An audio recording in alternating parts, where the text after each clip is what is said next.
Welcome to the Motogp Xtra podcast. So MotoGP finally returned from its summer break this weekend, which means we've got plenty to talk about here on the MotoGP Extra podcast. So I'm Rhys, joining me as always to discuss the events of both the British Grand Prix and the summer break is my co-host Dill. So Dill, first of all, happy to have MotoGP back. It's been a few weeks without it, finally knowing what to do with yourself on the weekends again. Yeah, it's been crazy. I've been cutting grass, I've been gardening, I've been doing all sorts to keep myself busy. It feels weird. Thankfully, we have bikes back, so I have some sort of normality. Yeah, finally back to sitting on the sofa watching bikes all day. That's the best way to spend the weekend, isn't it? But best way to spend the summer. Well, yeah, exactly. And some of these guys not enjoying their summer quite as much, because if we talk about the summer break, first of all, unfortunately, we got some injuries to talk about. So Dennis Onchu still not returning. So it was quite a while ago that he had, was it his leg that he broke in a training accident quite a while ago? And it was before the summer break, and he's still not back yet. So seems like quite a bad break for Dennis. So we still had Marcel Schrotter filling in for him as he was before the summer. Ty Ferrasato as well, another rider who got injured over the summer break in a training incident.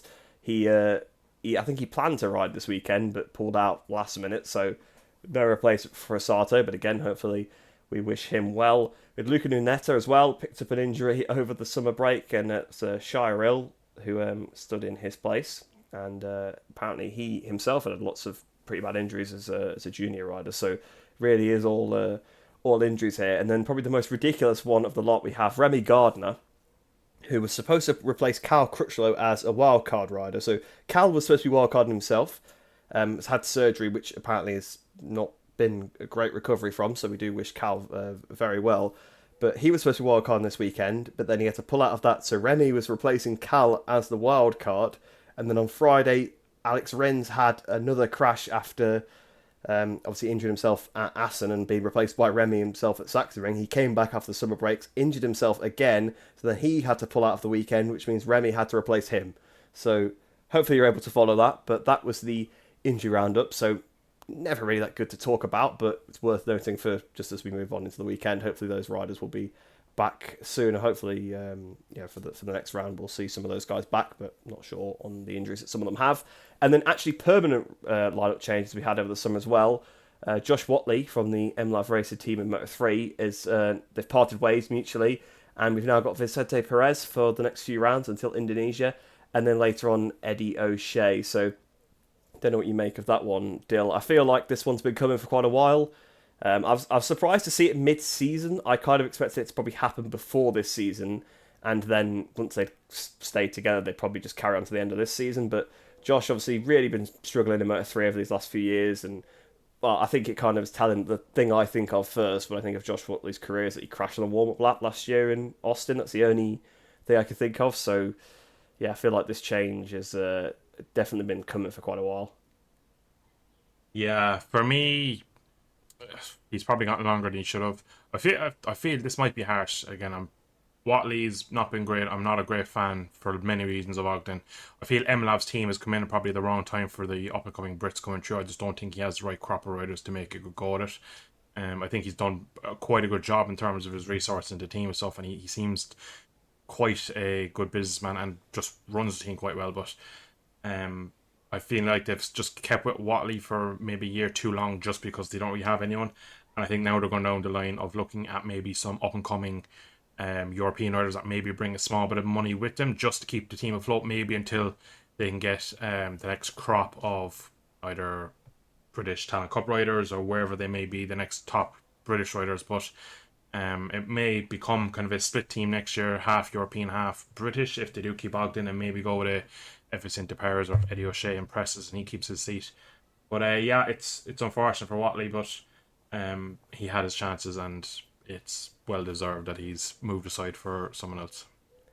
Yeah, I pretty much agree with you on that account now. I think we both kind of feel like perhaps it stayed a bit long. It does seem a bit weird that it kind of broke mid-season, but I guess they finally had breaking points on both sides. And something else that I'm going to probably pass over to you in a minute about, and I'm sure you're going to have some pretty strong views on this one. Freddie Spencer stepping down from his role at the end of the year. Is he the head steward, technically? I don't know what his actual title is, but basically in charge of the penalties in GP. And Simon Crafar is actually coming in to replace him, which I think is a great move because Simon is someone that I think the riders all respect, and obviously they get on with him, having all the media stuff with him, so they know him, they see him all the time, and he's often had his views on the incidents, which I think are a bit more in line with a lot of people agree with. I mean, he's going to rub some people the wrong way, but you're going to have to do that as a steward.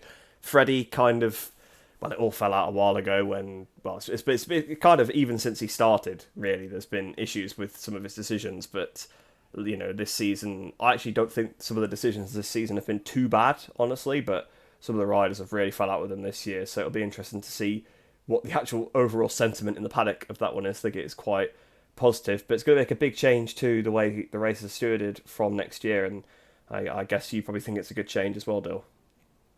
Yeah, definitely. For me, I've nothing against Spencer, but just what you hear a lot from the riders coming out is it just doesn't sound very professional. A lot of weird decisions. I do agree this year they've been better as a whole, but I think having Crafer, who was riding professionally up to the mid to late 2000s, maybe not a world level, but he definitely was, like, he was GP riding till the end of the 500s, and I think he did a bit of world, I think, endurance as well in the late 2000s. I could be wrong with that, but I know I did at the time when he got announced. I did look up when he was last kind of at a world level, and it was in the 2000s, because the big argument with Spencer and a lot of his penalties is the era he raced in. It's just nothing like what we have now. So a lot of the penalties, he's kind of maybe a bit old school on it and kind of gets them wrong, and I feel like he's probably sways the whole stewarding that way. But Crafer, I think he's very knowledgeable. He has a lot of actual.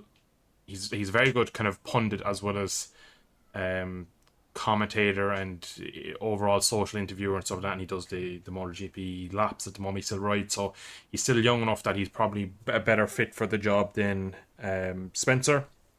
So yeah, I think it's a positive change. I think it's well overdue. I think we should have had this a long time ago, but better late than never, I suppose. And yeah, I think I believe, was it Q? I think it was. I can't remember what session. It might have been the practice 2. Yeah, it was the practice session on Friday, and basically Mark was going out with Jorge Martin and hogging, and I saw a clip saying that basically Crafer was saying along the lines of, oh, maybe we can change that for next year, and that was because into Luffield, into Long Lat Loop, Martin just sits up and he just turns around, and Mark is basically on the back of his bike, and he's kind of like just throwing his hands up, and Crafer kind of made a small joke, so, oh, maybe we can look into changing some of the rules for that and stuff. And I think he will probably fall out with a lot of riders. It's quite widely known he's probably not the greatest fan of at least Mark Marquez. I'm not too sure about Alex, but he seems to be always against him in some people's eyes. But I'd imagine going into that role, they've vetted him fair enough to be fair on all riders. I think he sees it how he sees it, and that's his opinion. I don't think he kind of cares about anyone's feelings towards him, and I think that'll be good for the sport, that we have a strong personality as well as someone who's raced at the top level. And most of his decisions I've seen him call over the years have been pretty spot on, so he should be a very good addition to the stewarding panel. Yeah, hopefully it's going to be an improvement. And yeah, that's something, obviously, it was quite a big issue this weekend, with some of the waiting around and stuff. Not sure you can really penalise someone just for following somebody else. I don't feel like that's probably particularly fair, but the dawdling around what's waiting for the tow, I think that definitely is something that could be looked at. So hopefully that's something Simon can tackle. But enough of the summer break stuff. Let's get on to the actual weekend now.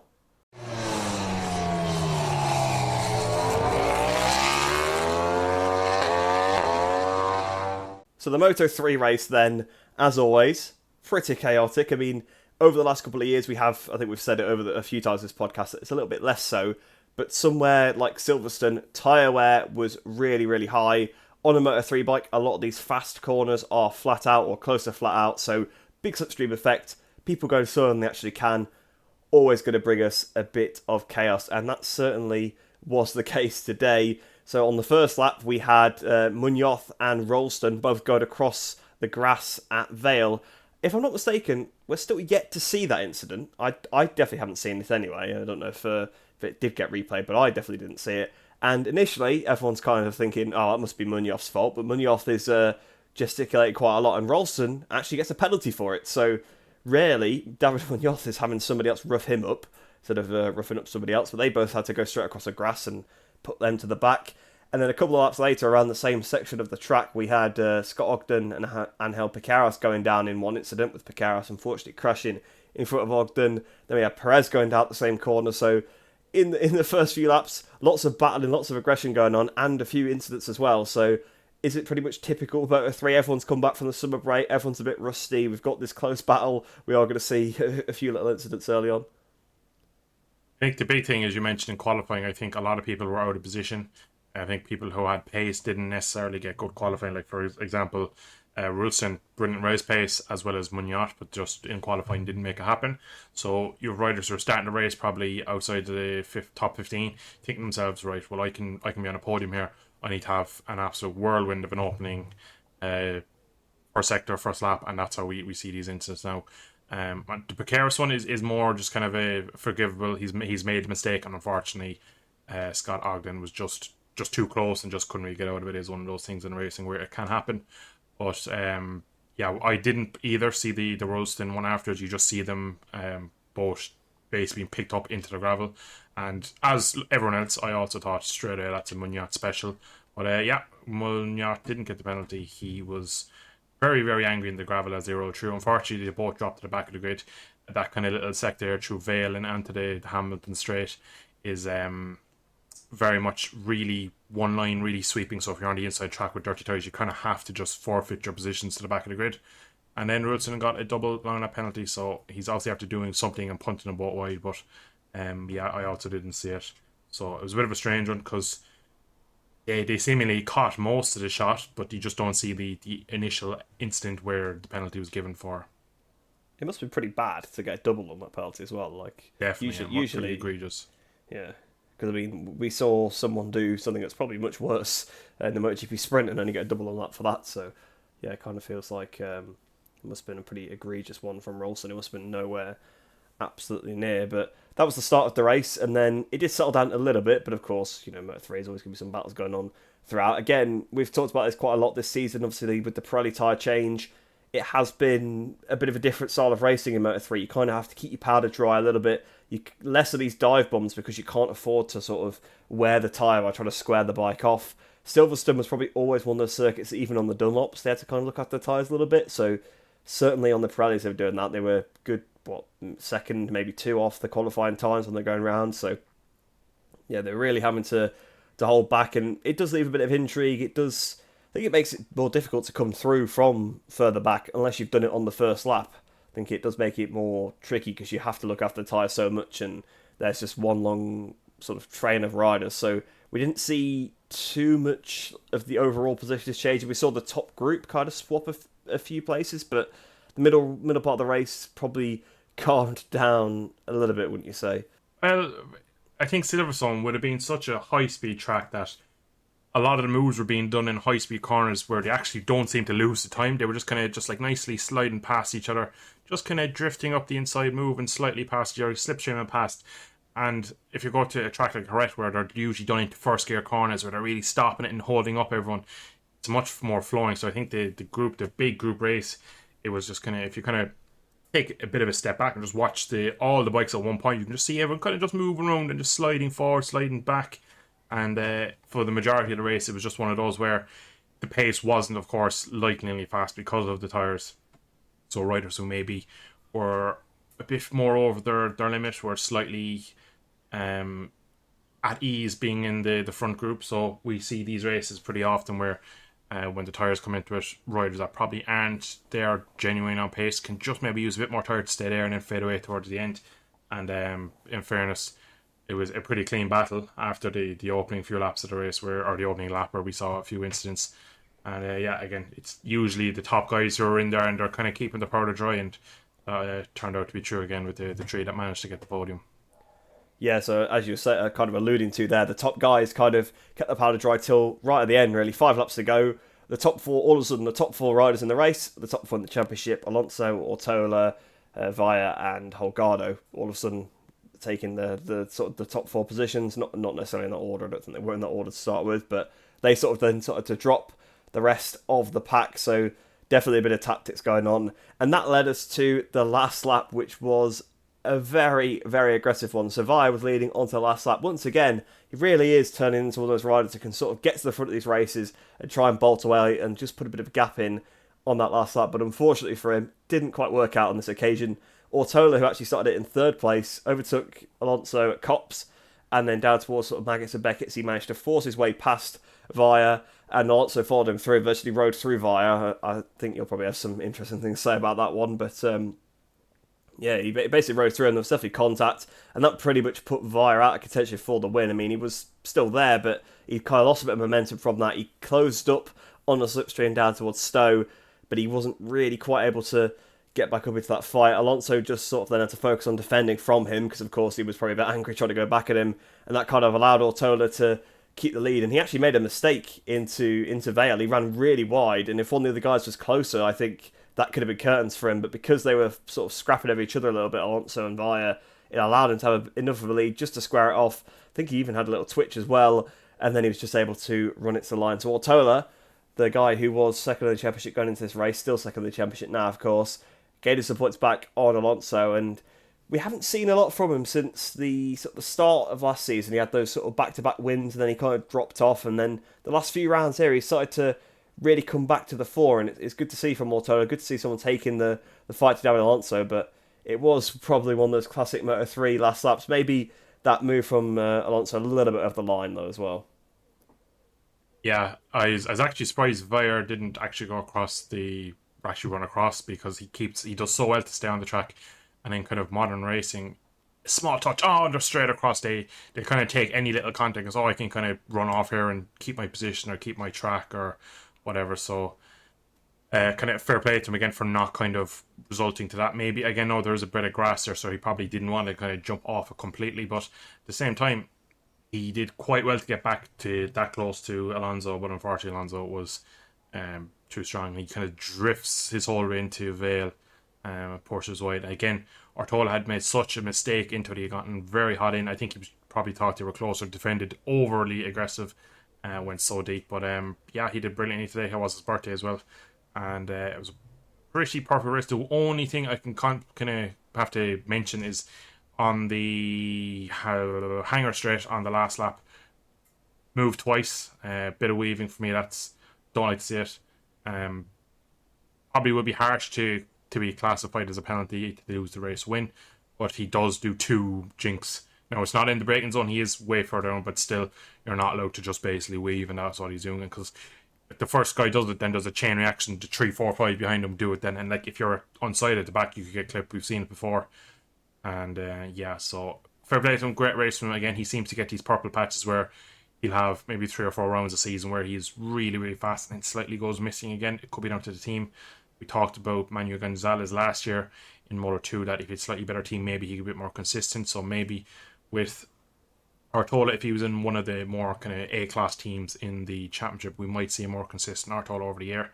But again, can't take anything away from today. He did a stunning job, and Conor Vire again, very kind of magnanimously on the podium, kind of, or on the in park from after, kind of saying it was a bit aggressive from Alonso, but he wasn't he kind of just pointed out it was aggressive, but didn't seem to be too upset about it. So again, fair play to him. Again, Alonso doing Alonso things, and there's a reason why he's well on his way to a world title if he keeps this up.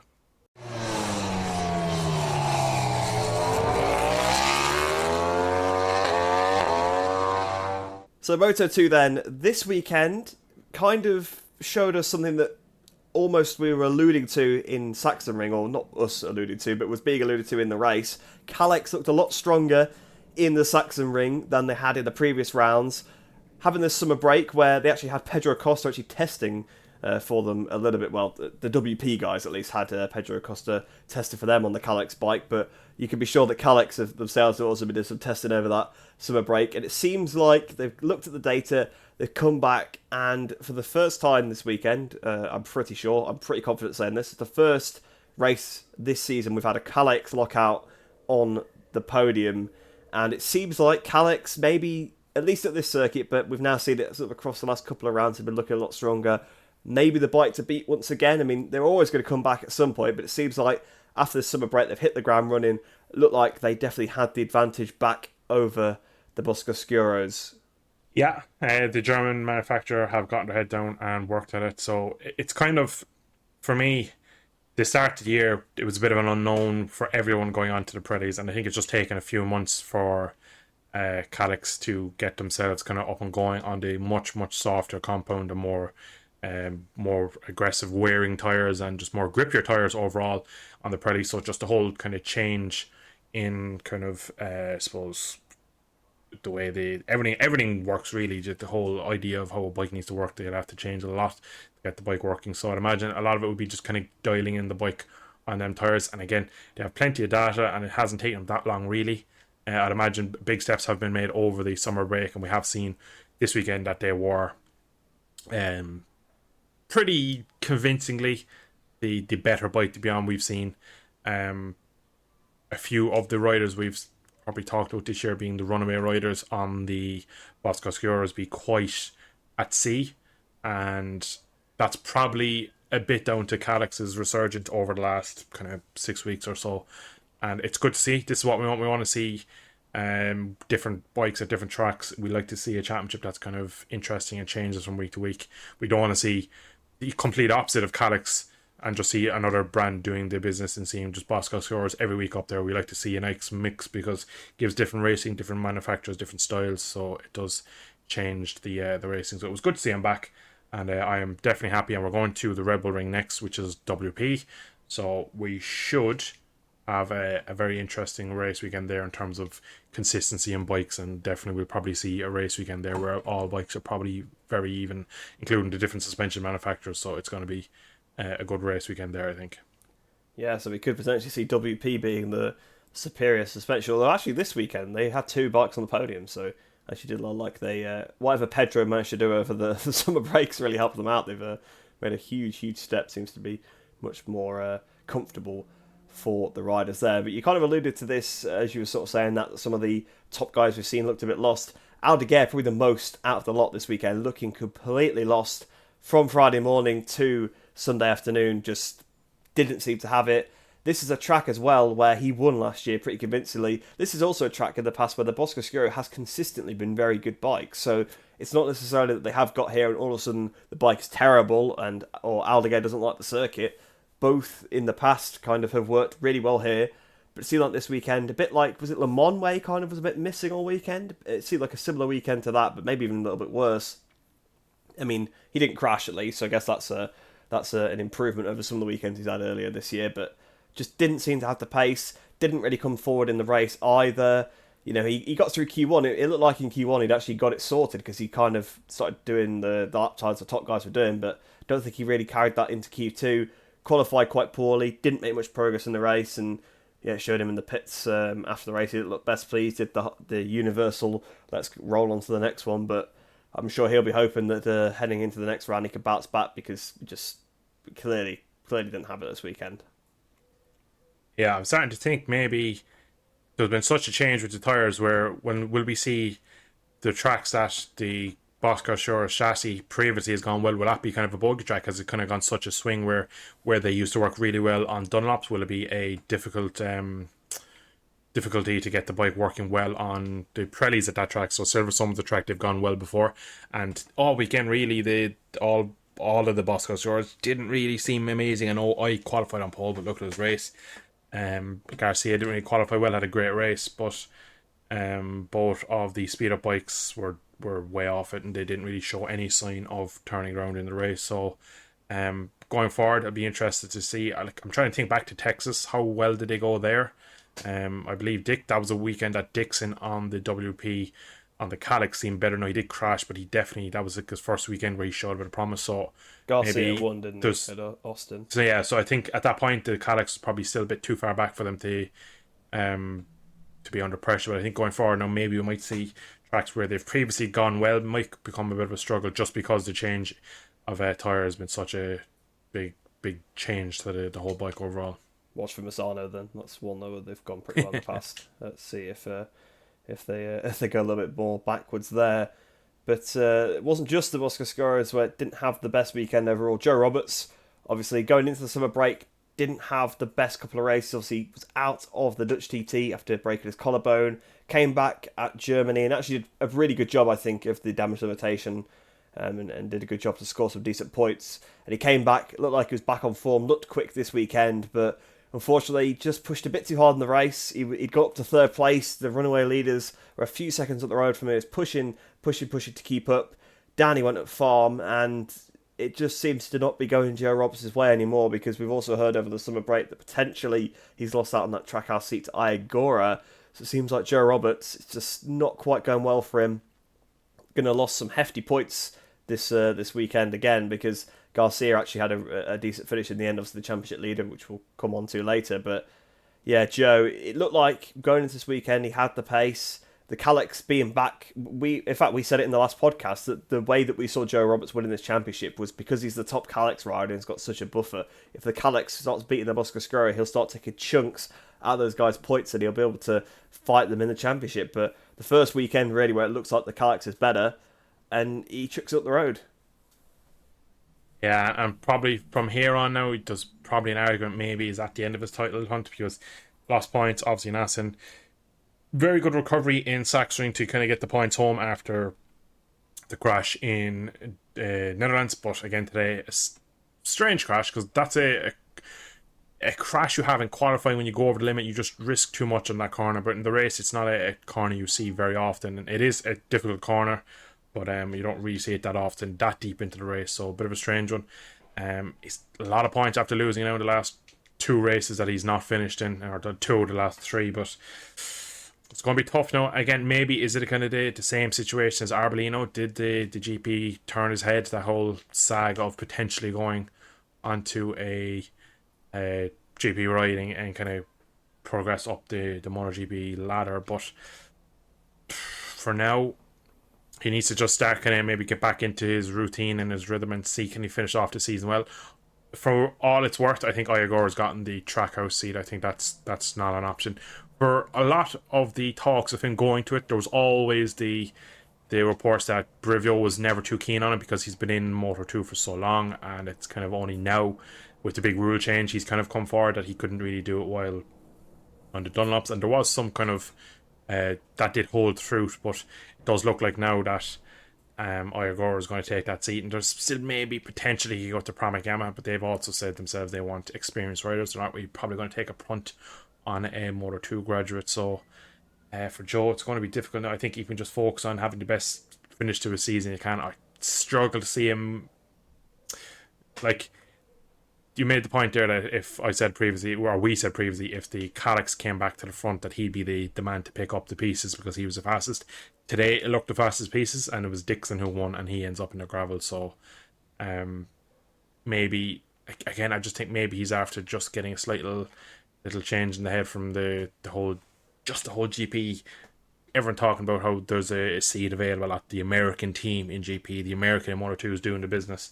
And I think it all just maybe got a bit too much. And yeah, so look, hopefully he has a good rest of the season. He can kind of keep this form up, because I'd hate to see him drop back to being that guy who has 3 or 4 races a season and then is like 12th to 14th for the rest of the season, because I do rate him, and I really like Joe as a rider and as a person. So hopefully we'll see him finish the season well, and you never know, maybe in some way he can get his way into GP. Maybe not this year, but maybe in the seasons coming.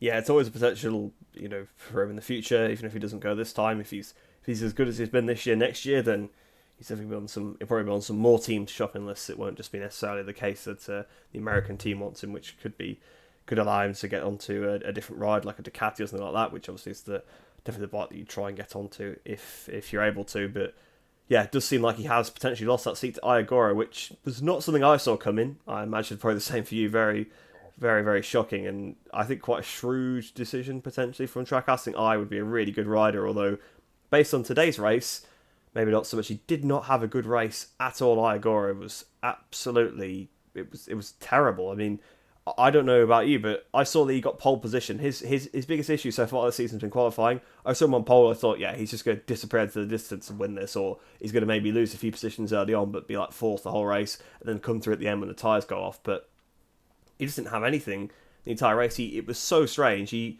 ended up finishing behind Aldegay. I think he barely scored a point from pole position. This is not very Iagora.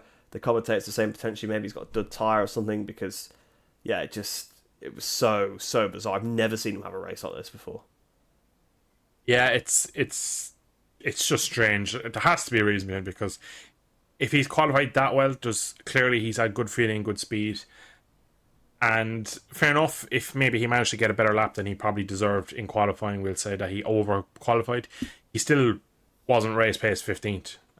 So even if he dropped back at start and didn't have the feeling right away, he should have still been able to come back at the end. And towards the end of the race, he looked even worse than at the start of the race. So it has to be an issue there. I don't want to go saying don't tire yet because we've no kind of data on it, but it does look like one of those races where at no point in the race did he look like he had anything to fight against the people around him. He didn't have the tools underneath him, so you kind of always these days look at the tyres. Maybe the Michelin tyre grip after being put down for the GP race, which was before the Moto2 race, maybe that played to it, but from all the sighting laps and the laps of the grid from everyone that was interviewed, it seemed like the Michelin grip from the GP race was a added bonus, gave a lot of grip, so I think that probably wouldn't have been it, unless maybe setup, maybe there's too much rear grip, pushed the front, made a whole kind of changed whole setup for the whole weekend, maybe something like that. But yeah, it was a strange one. He's lost a lot of points to his teammate also, because obviously his teammate gets back to P4, and it looked like if before the race it looked like Oyagor was going to take charge of this championship and put decent points into Garcia, but it really went the other way around with the really strong performance from his teammate, as well as just a really on eye race in today's race. It was just a weird one. I'm still waiting yet to find out why it happened, what it came out of, but there's no question really that I don't think is anything down to him. I'd say either it's the only thing, two things you could probably guess at is a dud tire, or somehow the setup went away with the Michelin grip being put down. So we'll see. He'll bounce back. To be honest, I still pick him as the favourite because he's the strongest man on Sundays, which is where you get your points and how you win championships really. So yeah, and especially going into flyways, they're kind of the races where he usually does well. Not Sepang, but we'll gloss over that. Yeah. We don't want to talk about the Sepang mistake again, do we? It's not ideal for I. But yeah, going into this race, it looked really bad for Garcia, didn't it? Because Garcia had struggled so much in qualifying. He'd qualified quite poorly, and we have seen him come through. I know Agora's been the one that's known to be coming through from the back rows on the grid, but we've seen Garcia come through from the back before earlier this season. Qatar, he did that to get his podium. He came from like miles back, so it's something we have seen him do. And it looked like it got even worse for him at turn one because he got sort of hung out to dry by, I think it was Zonta, but I'm not exactly sure who it was. But there was a bit of contact all he had to pick up at least for someone that had got turn one pretty badly wrong. And he dropped all the way down to like 24th place. And when your teammate's like leading the race at that point, or like second place of the race, it really is looking bad for you. But somehow he actually managed to recover up to briefly third place, but ended up getting overtaken by Vietti for fourth. But I think he'll absolutely take that one because he was miles ahead of all the people that matter. Roberts, obviously third place of the championship, crashed out. Aldeguer was nowhere. Lopez, well, he kind of dropped out of the championship a long time ago. Agora, obviously, like we said, ended up barely scoring any points, even though he started on pole. So for Garcia, even though really like he was struggling basically all weekend by the looks of it, you just see that in the race he finally got it sorted, and overall a really good weekend from him, and he's going to have a pretty big handy championship lead now because I think it was 7 points, wasn't it, to Agora previously? So I don't know now what the gap is, but what he scored would have been about 12, 14 points, something like that for fourth place. So that's quite a... It's like probably 20, about a race wins nearly worth at the moment. Yeah, getting on for about 20 points lead now. So that's a hefty one going into this period of the season. Now, of course, can easily come back, and like you say, Agora tends to be pretty good at the flyaways, but Garcia, yet again, I mean, I wrote him off rounds ago saying that, he's had a good start to the season and that's it, he won't carry on, but he's been showing consistently across this whole season that, yeah, he absolutely can carry on. Yeah, most this weekend I was thinking, this is the Arbolino losing the kind of just that last bit, I suppose in Moto 3 as well, it happened to Holgado, where it just started to look like, he's made it this far and it looked like a good run, but it looks like it's over. But in fairness, his Sunday race really turned that around. His performance really brought it right back, and we didn't see a whole lot of it because a lot of it was focused on, we didn't see it for the first, he dropped back to 22nd, roughly outside the points, and we didn't see him till he came back to the kind of the top tens is where we started to see him, because then it started to pick up his progress and stuff. So a lot of his work went kind of off behind the scenes, and he did such a good job to get back there. I think probably maybe overdid it on tyres just to get that far back, and I think Vietti put like a second into him on the last lap to secure the podium. But again, that was, I think, just down to the fact that he had to come so far back and make up so much time, and overtaking people is probably. I think that was Vietti as well, going really quick. He did his personal best lap on the last lap, and he caught the lead as well, like a second as well. So don't know if that's Garcia, to be fair. Yeah, he somehow managed to pull that out of the bag, and I think it was just one of those races where the track was, again, track conditions were good. It was nice and cool, which means you can kind of just put a bit more load through the tyre and not get punished as badly. So I think that kind of aided these sort of races where you can kind of, riders can maybe use a bit more tyre and not get punished with just the overall temps. That can be sometimes just the way it works, where the colder ambient temperatures and colder track temperatures, you can, if you push the tyres, get them into the window and keep them there, you can actually use a lot more tyre and still have the results at the end, because he was still battling quite strong at the end, even though he did lose out to the podium. But yeah, fabulous result for him. I suppose we have to probably stop now, maybe ruling him out of him going to taper off. I'm still somehow expecting him not to be able to do it for the whole year, but if he manages to do it, it'll be a stunning finish to the season. But a long way yet to go, and I still just have a feeling that it's just going to click for I, and he's going to knock off a good few rounds. And it's seemingly when Garcia and when I go head to head, and there's only kind of one real winner there. I think in over race battle, I think when they're both quick, I think it comes down to just kind of I's experience, and he seems to just be able to pull it out of the bag. So I think as we go into the flyaways, provided we don't see any more of these weird kind of just real weird performances from I, or even from Garcia, if any of these kind of weird performances happen, that could sway it. But in terms of real speed, I think they're both pretty equal. I just think I has more on a Sunday in terms of just race management and a bit of racecraft. Yeah, I think that's fair to say. Just seeing that I, with that experience, does often have the advantage. We saw it back in Sachsenring, for example. They were both pretty close for a lot of the race, and it was Agora who came out top on that occasion. So a bit of an off weekend for I. Hopefully the championship battle between the two of them will rage on, and hopefully some more riders can get involved as well. But of course, we've got to talk about the race winner from this weekend, and I suppose also second place, because we've not mentioned him. I don't think I've said his name the entire podcast so far, but Jake Dixon, of course, winning the race ahead of Aaron Canet in second position. The two that they literally just cleared off from the start. I've never seen, well, I have seen stuff like it, but just like a race like this with the tyre wear so important, you don't see people just check out like this and actually stay ahead. We saw it at Catalonia. Garcia and Aldeguer checked out, and Aldeguer crashed, and then Garcia just went backwards, and Agora caught up and passed them both. But we actually just saw these two from the beginning. Dixon sort of just carved his way up to second in the first couple of laps. Canet took the lead like immediately, and those two just bolted. They were like 8 seconds ahead of the rest of the pack. It was crazy. I mean, I know it's a long circuit, so the gaps probably are a bit bigger, but even still was pretty insane. And to be honest, I thought the TV direction was quite poor, because we didn't see a lot of it in the sort of the closing couple of laps where there's a battle for the race lead. They were focusing on, they was focused on the championship battle, which obviously is probably, as the grand scheme of things over the season, more important. But you feel like there's a battle for first place in the race. You probably won't actually be showing that one. But not a lot happened really till the end between the two of them. It was Dixon just following really. Canet just looked like he was pretty much. He took the lead briefly about mid-race, was it? I don't know what happened. It seemed like he went from a bit far behind him to right on him also, and then sort of dive bombed him into like turn 3. And ran wide, but that was basically the only bit of action we saw between the two of them.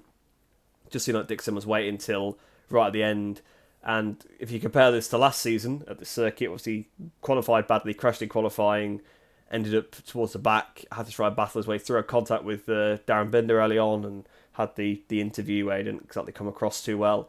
Compared it to this season where, okay, maybe the interview part's pretty similar, but, Jake obviously managed to actually win the race, get the demons off his back, and yeah, it was a good little battle between himself and Canet. Canet tried to come back at the end of that last lap, but to be fair, the pair of them both rode pretty well, and those are two riders there that we pretty often see either crash or come home in second place when they're in these kind of battles, so weird to see the two of those two being the ones that have just dominated the pack today. I was actually more impressed with Canet, to be honest, because Canet usually gets to the front, tears off, either falls off or just absolutely eats his tyres. I kind of expect a lot from Dixon, because Dixon, he's very good on tyres, whereas Canet, he's maybe not as bad as Alonso Lopez, but he's not far behind him in terms of just using up too much tyre too soon. But he looked like he was probably just quicker in the areas that Jakes couldn't overtake him, because it looked like Jake was stronger in some sectors, but he could never get close enough to make the move happen.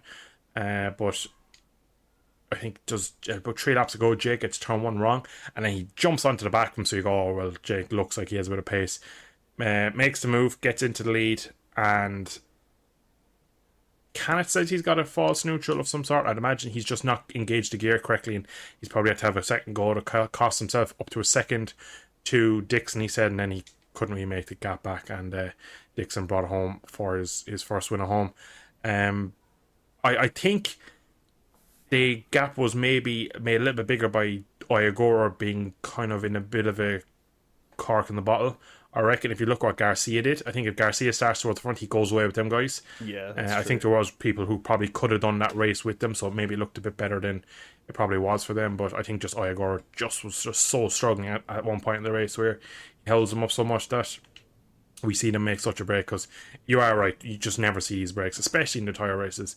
If you do see him, someone either tips off a couple of seconds up the road, or else you see him just go backwards and fall back through the pack like a stone. So in fairness, hats off to both of them, and big monkey off Jake's back getting his first win at home. Yeah, actually, you make a good point about Agora there, because he did quite good. He actually hung on to third for quite a while, and he's scrapping away. And obviously, when Roberts fell off, he got back up into that position, and yeah, he definitely held off. It was a bit like a trolley train, to use a Formula 1 reference. It was just holding up basically the whole pack, like qualified well, and just didn't have any pace, and no one could really pass him because he was quite deep on the brakes. But perhaps maybe he then used up what tyre he did have, trying to cling on, and ended up dropping back, because that it did seem to just drop back suddenly. But yeah, you're probably right with that one, and yeah, it was good to see those two battle at the front, the Calex riders fighting for the win. First time we've seen that really all season. I don't know if maybe at Portimao that was kind of the case after Lopez fell off. I suppose it was Gonzalez and Roberts battling. Oh, actually, that's a good point. Maybe that was a Calex top 3 actually.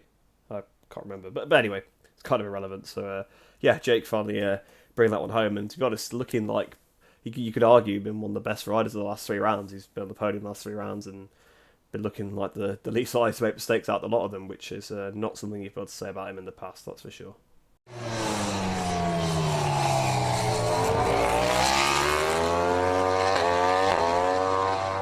So MotoGP then, and this weekend it was I don't think it was actually the 75th anniversary, but it was the celebration of the 75th anniversary of MotoGP, which meant for the first time we've ever had this, we've got retro liveries for all the bikes, which is really cool to see, because I really like the special one-off liveries they do, and I feel like in the last few years it's kind of gone out of fashion so much. I mean, back in the prime Valentino Rossi days, if you call them that, he used to have these special liveries a couple of times a season or whatever, but pretty much from his kind of like return to Yamaha, like he kind of never really did them again, and nobody else really did them, and we've seen the odd one. We get the Grassini one every year, we get probably the special one for Ducati at Mugello, and a couple of ones like that, but we never see particularly a specific rider having a special livery or anything like that until we saw that with the Quartararo in Le Mans. But it was really good to see everybody having their retro liveries and all the different inspiration. So just to quickly mention it, which one was your favourite, Dill? That's the question I'm going to pose to you on this particular topic. Actor Aprilia. There you go, straight on it. I tend to agree, I'm not going to lie. So not much debate going on. I thought there were going to be some fighting going on, but there's a few liveries that were quite good. I actually quite liked the Factory Ducati. I saw a lot of people complaining about that, but I actually quite liked that. I did as well. That was a close second for me. Yeah. I really liked the white and the red around the wheels. Very good. I quite like that livery on that bike, and I suppose that's a bike that I have seen lots of sort of races of and stuff in the past. So it's probably a bit more relevant to me, whereas like a lot of the other bikes are way before like my time, so the deliveries they're based on. So it was I actually quite like the VR46 one as well, especially in Digi's. I liked his like helmet that was like the Rossi one. That was quite cool. But yeah, there was a few I wasn't. To be honest, there was a lot of ones that were just like white, and they kind of all looked the exact same from a distance, which made it really confusing in the race. You know, when Binder didn't go off the line, I had no idea who that was. I thought it was like Marquez to start with, because like half the bikes were white. I just couldn't tell them apart from the helicopter shots. It was a little bit silly. That was the only downfall of the special liveries, that it did get very messy on the opening lap. I couldn't tell who was who. Yeah. I don't know if it was because maybe an overcast day and it just made a bit more of a grey feeling, but throughout the race I couldn't tell who was who. Especially, obviously the front 3 you kind of know who's who, but I was looking at the timing tower for the majority of the race just to see the gaps behind, because usually you see a big, like, oh, I think that was a red, an orange or a red KTM, so that must have been a Costa. There's a kind of a purpley blue Ducati, oh, that must have been Alex Marquez. You can kind of guess just what colours have flashed by, whereas I was just seeing all random stuff, so I just like, I don't know who's where or what. So most of the race for me was spent looking at the timing screen just to see who was here and where and what, because it was a difficult one to spot. But again, standing still, deliveries are amazing for me.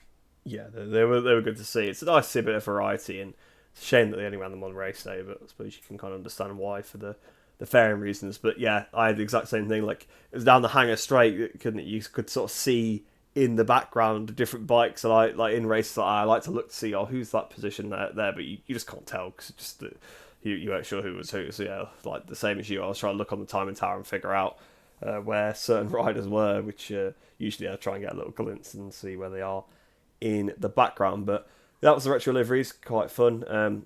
But maybe we'll have to leave a little question on the Spotify poll or on YouTube, depending on what you're watching it on, and let us know what liveries were your guys' favourites, because I've seen lots of different people saying different ones over the course of the weekend. So even though we seem to agree pretty much on our first and second, I'm sure some of you guys will disagree with us. But that was the liveries out. Before we move on, what was your least favourite? Oh, least favourite. Very clear. Oh, you know what?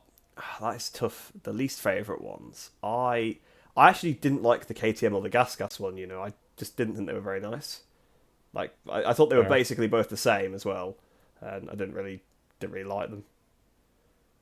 I got Pramac. I just didn't like it. Oh yeah, that one wasn't great. I mean, to be honest, I didn't even know what it was supposed to be until they said. Like, all the other ones, like, I kind of tell, or like the KTM one, I'm like, okay, I don't know the KTM bike that it is, but clearly I know that it's an old KTM. Whereas like Pramac, I was expecting a Pramac livery. You know, seemed a bit. Yeah, exactly. No, in fair, they went with Nieto, which is it's understandable. Grassini did the same when they went with Fausto livery, but it just wasn't a really memorable one for me. Yeah, I mean, it makes more sense for Grassini is the guy's team, whereas I mean, I know Nieto is obviously like the sporting director, which is a nice tribute, but just I personally would have preferred to see the actual Pramac livery. So yeah, that actually I hadn't really thought that one again. I didn't think it looked too bad, but I think just because it didn't really mean a lot to me, I don't know, just kind of didn't really scream Pramac or anything, so it was a little bit weird. But yeah, we'll have to leave some sort of poll for you guys there. But that was obviously the retro liveries. Unfortunately, we have some more negative things to talk about. Qualifying, yet again, looked like a Moto3 session, didn't it? Prime Moto3, waiting up for toes, getting in each other's way. Ridiculous. I mean, it got to the point where Bagnaia was even making comments about it in his post-qualifying sort of interview in Parc Ferme. He was saying that they need to sort it out, and it's ridiculous that people can't, like, they're looking for toes at this level. And yeah, I've got to say, it is getting to the point where, I mean, it's already way past that, really, I suppose. But this weekend in particular, it seemed really ridiculous. I mean, Marc Marquez was probably one of the worst for looking for the toes, and then he ended up getting sort of held up by Bezzecchi because of that, which, you know, again, it's just kind of what comes of that. But that was Bezzecchi himself trying to get a toe off Digi after he'd obviously made some sort of mistake, and everyone was trying to get him behind Bagnaia, and then he ran off the track, and just it just becomes really silly. I just don't understand. Hopefully, it's something that Crayfar will be trying to sort out next year. But again, I'm sure you've got some strong opinions on it. It just looks, it's a bad look, and it's just stupid. I just don't know why they keep doing it. Yeah, I heard Guintoli have a good idea where you have a minimum sector time, so you have to be at least a certain speed. Yeah, that's not a bad one. And you get a penalty if you drop below it. I really like that idea, because then you have to keep an average speed somewhere on the track. Marquez kind of got karma, really, for his antics all weekend, not getting a good qualifying, not getting into tow. It's just not great, really. It's just so unnecessary. Unless maybe they change up the session where we go to like some super pole, you get one flying lap. I really hope they don't do that. that's one way of doing it. It would really make the session not that interesting. It would make one really boring and quite unfair because the conditions change over the session. True, so, yeah, but it's one way to definitely fix it because you've only one bike out on track. Yeah, that's true. But I think, like, I have no problem with people getting off the race line on their in lap and just kind of coasting around and just staying out of the way.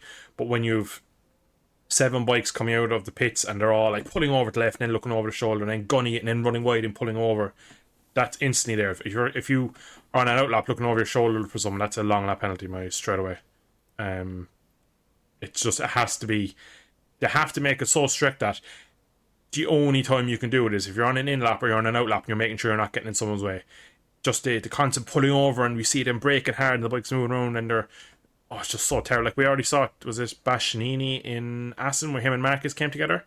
It's just, it has to go. That's the first thing for me Craig needs to get rid of, is that, and make sure that it's heavily penalised, because at all levels that was happening, which is really not great. And again, these are supposedly the best riders in the world on the best machines. They shouldn't be waiting around to get help from their rivals to get it, just to be able to do a qualifying lap. So there's definitely some solutions out there, and I think Crayfar will definitely have his own input, and he definitely want to put his own twist on it. But yeah, I really don't like it. And then just the arm waving, and people know as well, the top guys like Bike 9 stuff knew straight away that as soon as he came out to pit, 3 bikes would jump in behind him, and like, it's just, and then he'll, I saw Martin a few times did half a lap and he just bail out of it just because he knew people were following him, and that's just dangerous, because if you're 3-4 riders back and you just happen to be on a lap yourself and someone just bails out in front of you, and then the other 2 decide, oh, I'm going to stick with Martin, and they just pop off the race line, it's very dangerous. It's the biggest danger on a racetrack is the difference between speeds of riders. If you have someone in 2nd gear and someone in 6th gear, that can be a fatal accident with very, very minor changes in it. So it's something that has to go, and it's definitely something Crayford definitely will have a strong opinion on. Yeah, I think he does. He definitely does say a lot about it, doesn't he? So hopefully it's something you can look at. You know, weirdly enough, it's something that I don't think it happens as much in Moto 2. It's happened a lot in Moto 3 and a lot in MotoGP, but I can't recall seeing it as much in Moto 2 this weekend as in the other classes. But yeah, there's definitely needs sorting, and like you say, it's one of the biggest dangers. I mean, remember the old was it Marquez Willar incident? I mean, I know that was different. Phillip Island. Yeah, because I'm pretty sure the session was over, so you're supposed to be going slow. Yeah. But again, that kind of shows difference of speed. Someone not being aware that someone's coming up behind. Now, again, sure, he was thinking the session was over, so it's probably wasn't looking, because there shouldn't be someone coming up fast behind him. But even still, shows what the disaster of that can be. It was a pretty big accident. Exactly, yeah. And yeah, fortunately they both were relatively okay, although I think it did a lot of damage to Will. So yeah, again, like as the guy that's being hit, I think it is usually worse. But yeah, it just again highlights the dangers that we have in what is already a pretty dangerous sport. You're always going to have that danger element. Don't increase it if at all possible. And something else which causes a lot of danger and we're not very happy about, the ride height devices. So we had in the sprint race a couple of riders struggling to disengage the ride heights. So just to quickly kind of explain with that, obviously a lot of the time, and I'm sure most of you guys know this anyway, but some of you might not, to disengage the ride height device off the start, basically what they do, they brake quite hard, so it just shifts the weight enough for basically the device to disengage itself, because it's like it's a purely mechanical system. It's not electronically controlled because it's illegal in the regulations. So it is all about basically like actually creating the force that basically allows it then to move back up. But with Silverstone being such a fast first corner, you don't brake that much for it. So sometimes it can be quite difficult to disengage the ride-out device. And in the sprint race, we had Alex Marquez and Pecco Bagnaia apparently struggling to do that. And we saw Pecco actually go from first to like fourth because of that, like going through that turn. I mean, the difference in speed was pretty huge. So again, the same kind of difficulty in but the same kind of danger, same kind of issue. Difference in speed. Now, unfortunately, it was okay because it was, it wasn't that big of a difference in the speed. He just obviously lost a few positions and they sort of split round him, but could have been dangerous. Someone's unsighted, and we've seen it happen as well, like where they've just not engaged at all, which is probably worse, especially on the line. So, again, more ride-out device problems.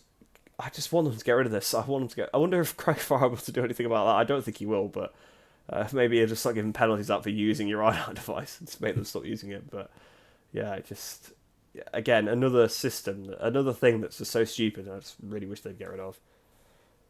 Yeah, it's turned into when it first came out, it was such an advantage, but now in my eyes, it's a gimmick. They all have them. They all should get rid of them. They shouldn't be used at the start.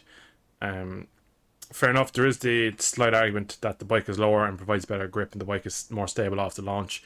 But at the same time, if it results in the rider not being able to turn into turn one, there is no argument that they have to go.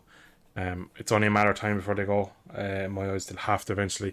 These are going to keep happening. We're going to eventually see someone go to turn one, similar to the way Morbidelli went in and kind of skittle a rider or two, but a bigger incident, and then it will be, well, my ride out device was stuck down, I couldn't turn, I couldn't brake, I couldn't get the bike to pop up, and there's going to be a kind of a Catalunya 6 where 5, 6, 7, 8 riders get skittled out, and it's a big incident. So sooner the better.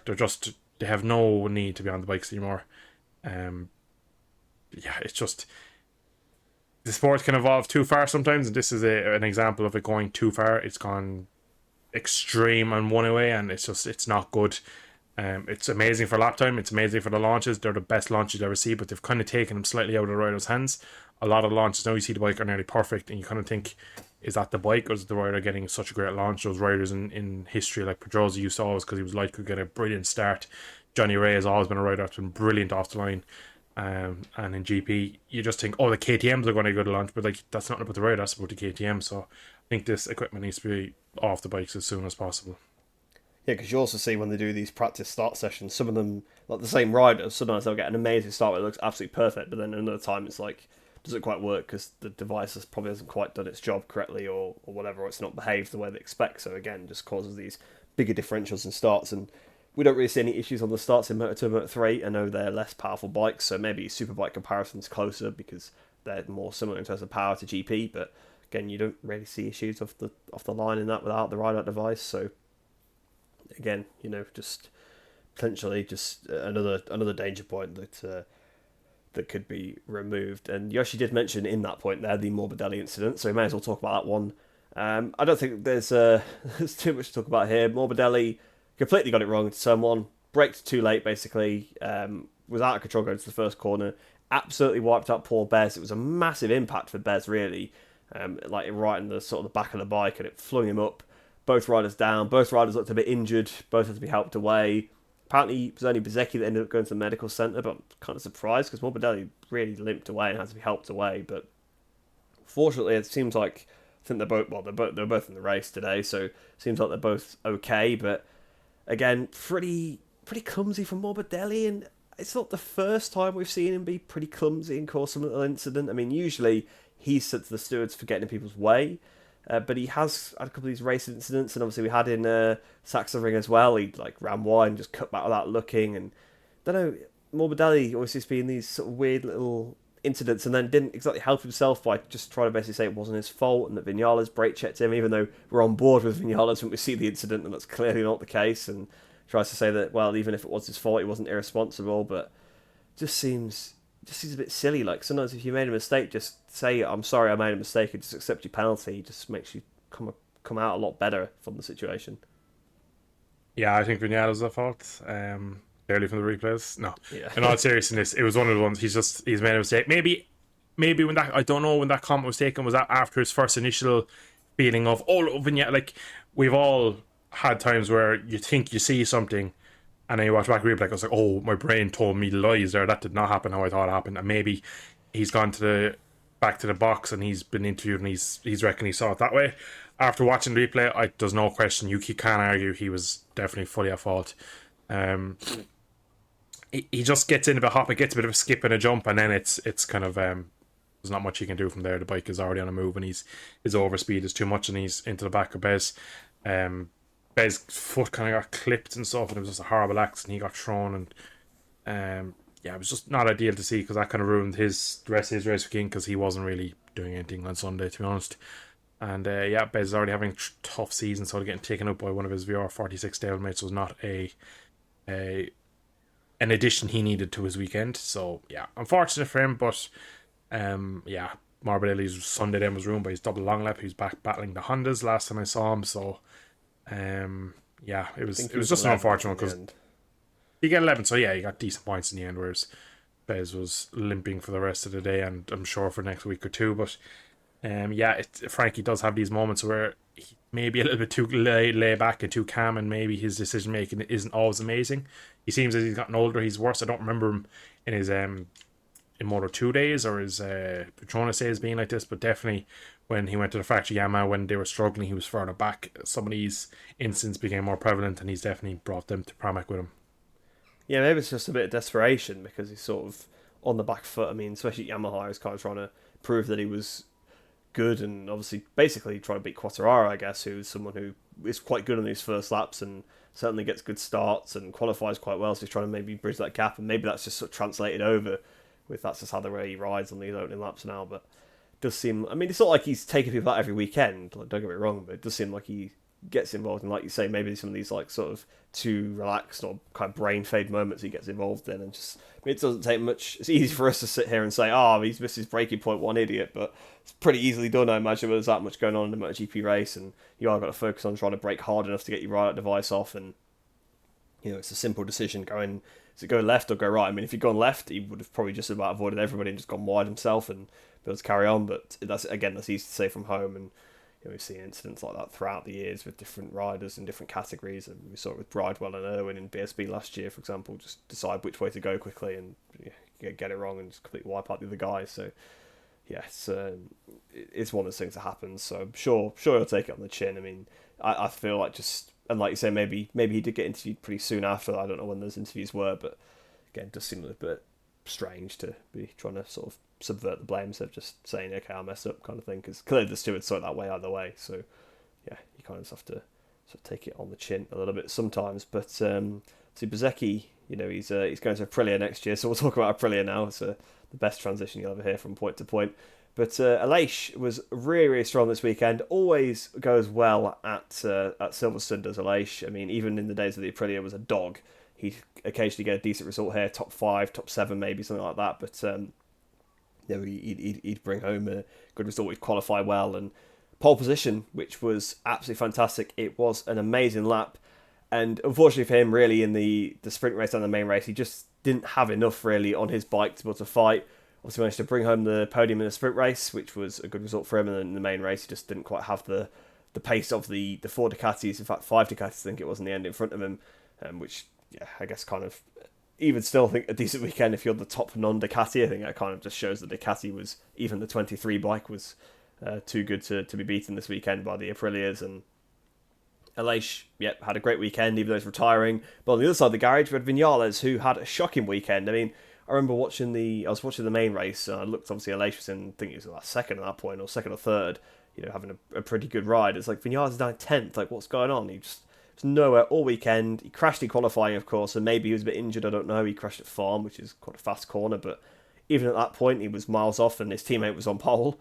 He was like down in like 7th or something, and he was quite a big chunk off, so yeah, the Aprilia seemed contrasting fortunes, and whilst we're talking about Aprilia, both the Trackhouse guys also took each other out in the main race, so not the best weekend for Aprilia, because they got pretty handily beat at a circuit where they won last year and have been really strong previously by the Ducatis. They got actually trounced by them. 1 rider was off the pace and 2 were down in the gravel, so not the greatest weekend for Aprilia, but a decent one for Aleix, to be fair.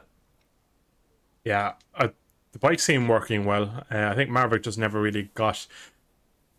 I don't know, to be honest, because usually with Maverick, he either qualifies well and has good races, or he doesn't qualify well and that's his race done. I think it was probably more the latter today. He didn't have the good qualifying, but even that, he never, I suppose he was quick on Friday morning, but other than that, it wasn't like that he's after qualifying so far off that his race is ruined. He just looked like he never really his Saturday and Sundays never really got into gear. He seemed quick on Friday when the track was green, and that's kind of the Maverick way when things are, when there's just kind of no pressure on it, he can do it. But Saturday and Sunday, it never really clicked for him.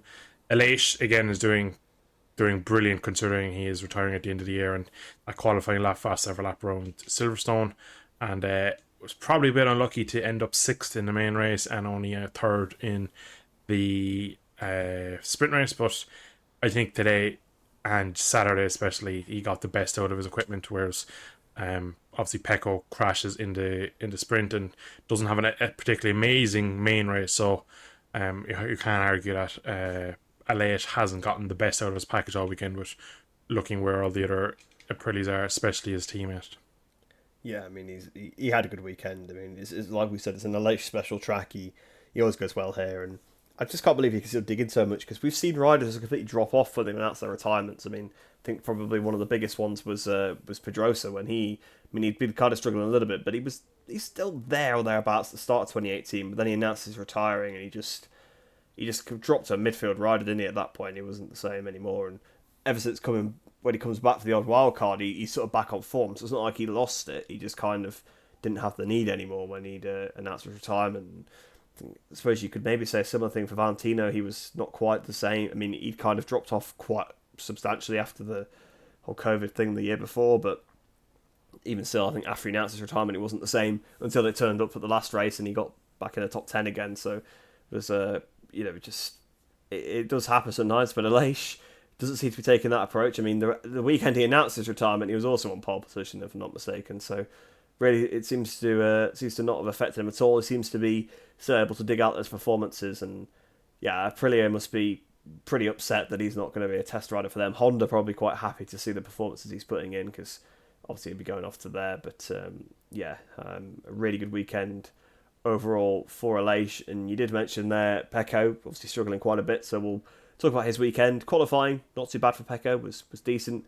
Obviously he had the ride device issue, like I said earlier, but he that put him back in 4th place. But again, kind of shows this weekend he's still got a mistake in him when it's not necessary. And he was running 4th place, set the fastest lap of the race, immediately goes down, and that was, to be fair, a crash in the sprint isn't so bad, because you barely lose any points. To be fair, he lost 10 points, which is almost the same as finishing 3rd in the main race when a guy wins. So it's not a lot of points to chuck away, but still needless. He could have really had no point loss basically in that race, which would obviously have been a lot better.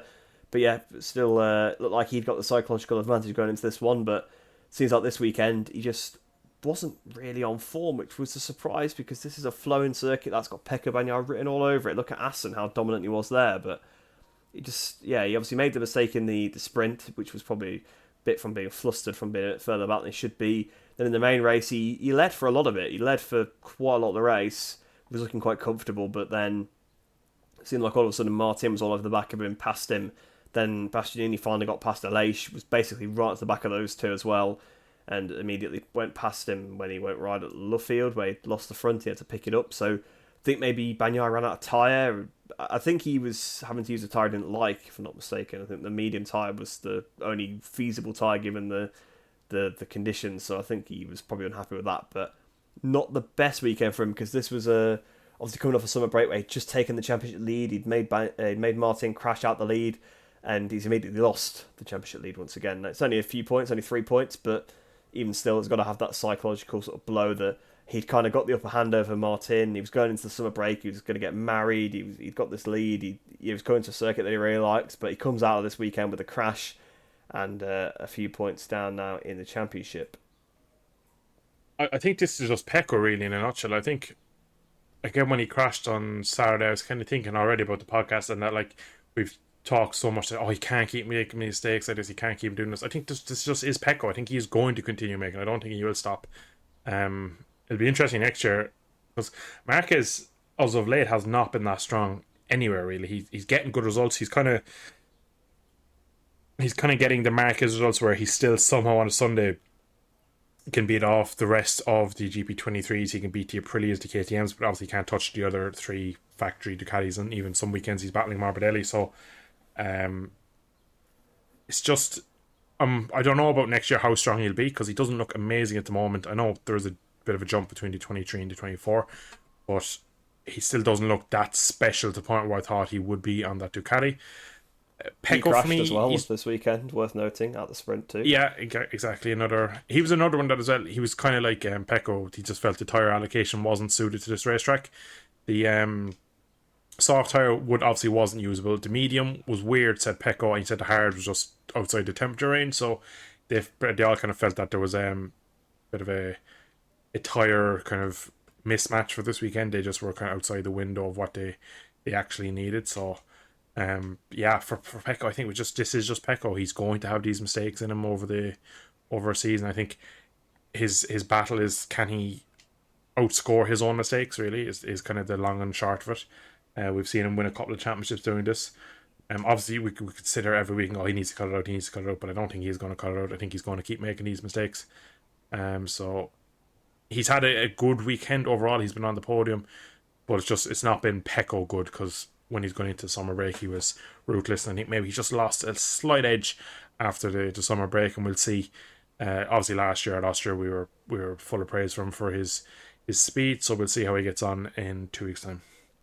Yeah, it'll be interesting to see. But obviously, somebody else who goes quite well there is Martin. I mean, he didn't have the best weekend there last year, but in previous years he has won there, so could be interesting between those guys, and maybe the Pera Mobility bikes will be back towards the front, which Imagine that could be quite interesting, because I mean Acosta was getting his elbows out this weekend with Brad, so if he's up there with the Ducatis again, which we've not seen for quite a while, that would be good to see. But obviously Martin was really the benefactor of Bagnaiy's poor weekend. I mean, he didn't have his best weekend, because two second places on paper seems good, but he didn't have his best weekend. He made another mistake from the lead. Obviously ran a little wide. I mean, nothing too egregious, is easily done, and he obviously didn't crash, so that's the important thing. And I don't think he would have won either way. I think he would have been passed by Bastianini anyway, so I don't think it really made much of a difference. But even still, he could have done without that little error. Like, he could have maybe hung on without that, because at least he had the trap position. But obviously, once he lost it, he'd lost it all. But yeah, I mean, he bounced back pretty well, I think, from the crash in Taxari. Is pretty downbeat after that one, and said something about how it's just something he seems to do. But so does the other guy, it seems. I mean, I actually kind of want to mention this now. It's not really related to Martin. Well, it kind of is, I guess. But are we still thinking that the Ducati front end is still quite poor compared to... I mean, it's always been known for having a poor front end, but it's got to have the aero sort of fixing that problem and turning. But it seems like the Ducati riders seem to be pretty susceptible to front end crashes. Obviously, we saw Bagnaia do it this weekend. We saw Marquez do it. We saw, obviously, Martin do it back in Sachsenring. Martin did it in Jerez. We've seen Marquez do it at other rounds as well. You know, do you think maybe that's still an area of the bike that's kind of weak, but it's just kind of masked maybe by the aero, because they've never really been able to get on top of that since they came into the class, really? 100%, because I guarantee if you strip the aero off that right now, that thing does not turn at all. If you go back to the Jack Miller times on the bike, when they started bringing in the bulbous fairing, the aero, kind of at lean, they were getting aero, the channels going under and through the fairing, pulling it down to ground effect. He said it made the bike turn a lot more. Like, I'd still go back to then, and like, if you look at the Fabio's championship, he won all the races where the Ducati still wasn't turning, and from there on, it looks like the bike has gotten so good to the point where it doesn't need to turn well itself. It does it automatically because of the whole aero situation. For probably always, I don't think they ever had a bike that turned. They never had a front end that was stable, and it was always being masked with different issues. And it was the engine in Rossi's case. They said it was the bike was too stiff for the tires with Stoner. The bike was too soft. Some weeks it was just inconsistencies all through the bike and stuff. So, it's slightly an issue still. Again, in the modern day, it'd be a bigger issue, I think, when we go to 2026 with the new regs. That they will end up massively having to do a bit of work to get the bike back to a normal bike, because we're losing a lot of the aero, which means they lose a lot of their front end stability and maybe performance. So that's going to be an interesting one to see how that plays out, because if you take all the aero off these bikes, I still think the Honda and the Yamaha find a way to the top. Yeah, so, I think so. No one sees which way Fabio Quartararo has gone, I don't think. Yeah, pretty much. Like, yeah, exactly. And Marquez would be very fast running back to Honda, I think, because I still don't think that Ducati, it's like, we go back to even Pecco last year in the crash in Texas, is that a front end instability? I know that everyone remembers that crash because he was saying that's why that's the comment. But I still don't think it's amazing. It does all amazing and everything. It's really fast. It's good on its tires. It's amazing out of the corner with the ride out device. It's amazing off the line, and of course it has very good stability on the braking. But on the tracks where it needs to turn, I still don't think it's amazing. I think it's enough.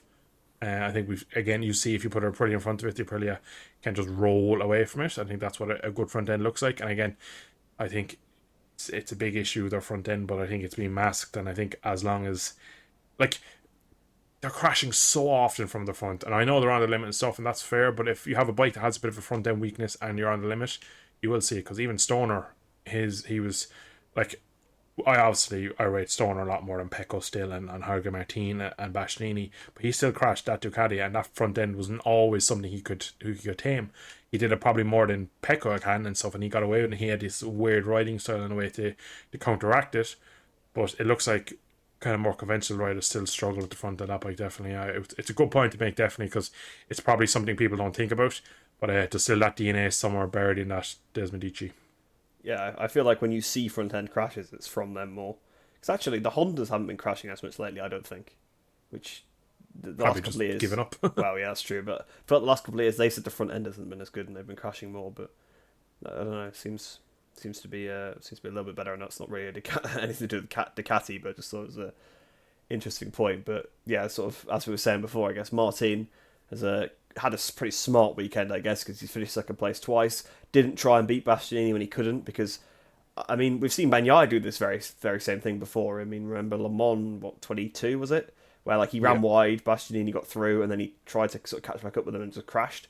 Like sometimes you just got to know when to accept second place. I think Martin did do that quite well this weekend. So I mean, he's not gained a massive amount of points back, but what is it, 14 points he's gained back on Bagnaia? It's a decent amount to gain back on Pecco. He doesn't exactly, obviously aside from the odd crash he does have in him, in terms of a pace weekend, it's quite rare you'd gain that much on him. So yeah, I think it's a decent weekend. And when you look at somewhere, if you look at like Assen, for example, where like Bagnaia was so dominant, he only gained like 9 points from that weekend. So it does show that it's all about the finishing position rather than the gaps, and just actually riding a smart weekend sometimes is better than riding a fast one. But yeah, that will at least it keeps the title fight sort of interesting, because I think people were a bit worried that maybe it would sort of go a bit one-sided from now, but clearly this weekend has shown that's not the case. And to be honest, we could be on for a 3-rider title fight once again, but not with Marquez, with Enea Bastianini this weekend from Friday FP1 or whatever the hell they call it these days. He looked stunning all weekend, really, really fast, race pace. One lap still didn't look amazing in free practice, but he rectified that pretty quickly in qualifying. Was on, starting at the front, obviously not on pole position, but starting right at the front. That's what he needs to do. And basically running in the podium spots from the beginning of the race. And shockingly, he can come through at the end. It's almost like when he comes from like ninth up to like third every race. It shows he can still do it when he's at the front. I mean, the sprint race even, he's never even had a sprint podium before. I mean, I didn't even realise he'd been that poor in sprints. I thought he must have picked up at least 1 or 2, but no, he'd never even had a sprint podium, so he didn't even know what to do, like where they were going and stuff, which was quite funny. You see that little video where they're in the car and they get taken back to the paddock, I guess. He's like, well, what happens now? Like, he didn't actually know because he'd never been there. And then once he'd won the sprint, I think it was fairly clear that he could potentially win the main race if he gets a good start. Looked like he was actually struggling early on, but he ran a little bit wide, lost a couple of positions. But just again, didn't have a load of bikes to pass in front of him. He didn't have a load of GP23s to get through, or KTMs, or even the M1 or something like that. Just in front of him. They know they can blast past him, but it's another bike to have to pass, another bike to be further behind that he has definitely been behind at points of this season. And but he stays at the front, keeps the gap pretty close, then just closes up once he gets past Aleix, closes up to the back of the leaders, passes Bagnaia. I mean, Bagnaia made a mistake, so it's made it pretty easy for him to get through. And I guess so did Martin, really. Ultimately, he was so fast, he put the pressure on people and forced them to make mistakes, got his way through. And, again, it was kind of written on with it being a tyre wear race if he qualified well that he'd be there. But we saw in Moto2, a rider that comes through from the back quite a lot just because they qualified well doesn't mean they're going to have a good race. And Bastianini, perfect weekend, first double for him. And he's now within 2 race wins worth of the Championship League, which I know sounds like a lot. He's got 49 points, 48 points back, but it's still not a lot. And we've been saying all season, these guys crash. These aren't, this isn't a championship from 15 years ago where the leaders never crashed and could do whole seasons with finishing on the podium and stuff like that. These guys make mistakes, so you can gain back a race win's worth of points, not at will almost, but like in a race weekend, you can gain back a good chunk. You can gain nearly getting on for 30 points back if you have a good weekend and they make one mistake. So yeah, it's certainly possibly still on, and there's going to be at least a battle over third in the championship anyway, because I can't imagine Mr. Marc Marquez wants to get beaten by Bastianini. So yes, this could be quite spicy for the rest of the year. Yeah, Bastianini, I think he is quite a small rider in terms of height, and I think he just struggles getting around the bike in the opening few laps at the full fuel, because he did look quite rough in the opening few laps of the main race. Looks really good in the sprint straight away, because in the less fuel he can kind of get away with just his qualifying. I was also surprised that he never had a podium in the sprint. It's just, you seem like surely he would have gotten one at one point, but what better way to do it than to win a race and get it first time up on that. So for the main race, I did expect him to win it, but I was kind of like, oh, well, he's going backwards here and he doesn't look very strong. I was maybe on the fence then. I thought it was a Martin race. I never really felt Pecco had Even though I know he makes the steps overnight, but going Saturday, Sunday, he does make a bit of a jump. But I still felt the fact he crashed yesterday, and it just doesn't feel like one of those Pecco weekends that I felt like if he got a podium was a good result and didn't lose too many points to Martin. And again, finishing behind Martin, that is exactly what he did. Bastianini was amazing all weekend. He was really strong, really good everywhere. Just the opening, maybe 5 laps where there was a bit of just too much fuel in the bike for him, and he was just slightly, just couldn't turn it maybe as well. And just again, when the fuel comes off, he comes to the front, and the lap speed he was doing in the last few laps and just the way he was able to ride was amazing. It didn't have to make the overtake in the main race on Martin as he ran wide, but there was no question the amount of overspeed he had on him. There was no question that Bastianini wins this one. And again, can he win it? Maybe. I think he is too. It'll come down to his qualifying really. I think there'll be weekends where Pecco will be stronger. There will be weekends where Martin is stronger. So if you can keep it on 2 wheels, though, you'd imagine the other two will hand him a couple of handy points. I would like to see him go on a run and see if he can do it, because I do like Bastianini. I kind of feel I feel a bit more sorry for him over the last 18 months, because I feel like he in the first place, I always felt Martin deserved the factory seat more, and then when he got it, I felt, well, when Bastianini got it, I felt that he never really got a good crack at it. Obviously he's had this year, but there was no question this year he would have been probably winning the championship and probably not even re-signed. I just think that it was guaranteed it was a Martin or Marquez getting that bike, and I think it just probably maybe took his eye off the ball earlier in the championship, because it was a rough start to the season. He had good speed, but just again couldn't qualify and stuff. But we're starting to see really what he can do on that bike, and he's probably better in the second half of the season than the start. So maybe we can go on a run with him and see where he goes. It'd be great to see him enter into this championship fight as the third GP23 up there, but still think he needs another couple of rounds to get the points maybe down into the 20s and not the 40s, and then we could really think of it. But for now, I think he's just happy to be back at the front and winning races. Yeah, I think that's definitely going to be his sort of what he takes from it now. I mean, he has that kind of luxury where he technically can still win the championship, but like it's still an outside shot, so it's not really the pressure. You've just got to keep having fun, like you say, try to win races, and if you keep doing that, then you will just close the gap naturally. So I'm hoping that he can kick on from here, because it's good to see, and he has had some good races this year. Like Mugello was a good one for him, and I mean, I remember, was he on pole at Qatar, wasn't he, or something like that? Like, he started the season fairly well, but they seem to drop off quite quickly. He's had some shockers like Le Mans and Catalonia, like he's had some poor periods. So yeah, hopefully he can finally get it sorted. And like you say, he was really unlucky last year. So he literally taken up the first lap of racing of last year, and that basically ended his season right there. I mean, I know he came back, but he was never really right until starting this season, clearly. So it's good to see that he still got it, because obviously there was that worry that maybe he had lost it. But that pretty much brings us to the end of this episode of the Motogp Xtra podcast. So if you are listening on Spotify, please do rate the podcast 5 stars if you did enjoy it, or if you're watching the video on YouTube, give us a like. Like we said, we'll let us know either in the comments on YouTube, or we should put a poll up on Spotify for or a comment on Spotify, because I don't think you can actually type in the polls. But yeah, we'll put some comments up on Spotify. Let us know what your favourite liveries were of this weekend, because of course there was every single team had one, and I'm sure there'll be quite a diverse range. But we will see you in 2 weeks' time for the Austrian Grand Prix.